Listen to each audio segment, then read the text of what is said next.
You're nobody till somebody cares.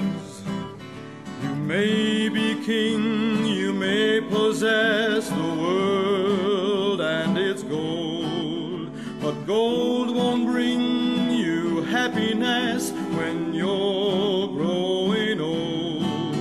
The world still is the same, you'll never change it. As sure as the stars shine above, you're nobody till somebody loves you. So find yourself somebody to love. You're nobody till somebody loves you. You're nobody till someone cares. Well, now you may be king, you may possess the world and its gold, but gold won't bring you happiness when you're growing old. You gotta remember that the world still is the same, you'll never change it. As sure as the stars shine above,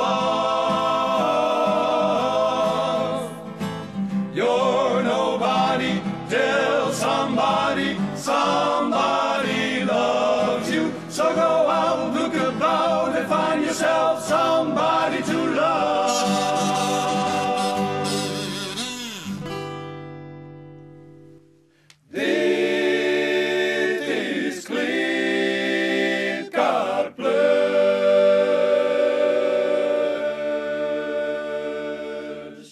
Maar hoe lang ben je eigenlijk aan het wandelen? Want, het wordt haast 15 jaar in man.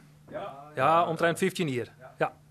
En altijd in dezelfde bezetting? Of, Nee, de wisseling is wel best. Er zijn nog 3 man van thuis een hele gebeuren hoor. En de rest is in de rest van de jaren ben er gewoon voortgaan en er na je bij komen. Ja.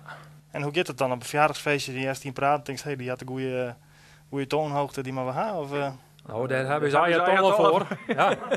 Dus muzikale Ayatollah, dat is Sibren Kramer. Is er een probleem? Nou ja, hoe is de Ayatollah, Jedik? Ja, nou ja, op een gegeven moment dan ontstaat zo'n term bij optredens en dan ben je een muzikale Ayatollah. En ik zet gewoon de muzikale lijn uit, daar komt het op deel. En is er ook een soort ontgroening als het bij zomaar een zeker worst? Ontgroening? Nou ja, ik denk net dat we dat hier zo voor de camera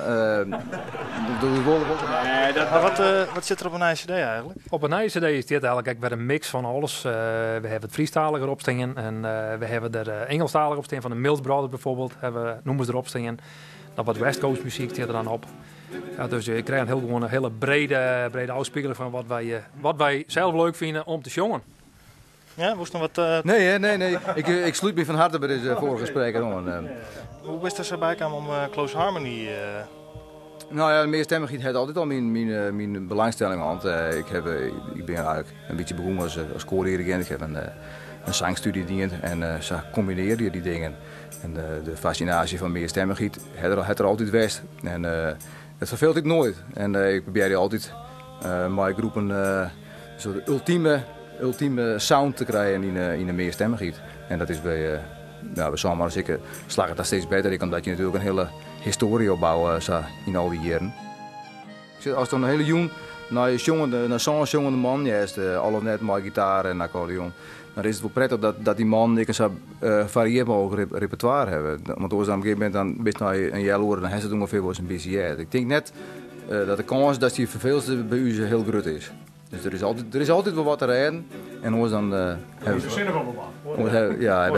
kleren uit? Of, Nou, onnota hebben we dat nog net nodig gehad. Maar mocht er nooit een man komen, dan kunnen we dat nog overwegen. Ja, de Zorman in Sickendales.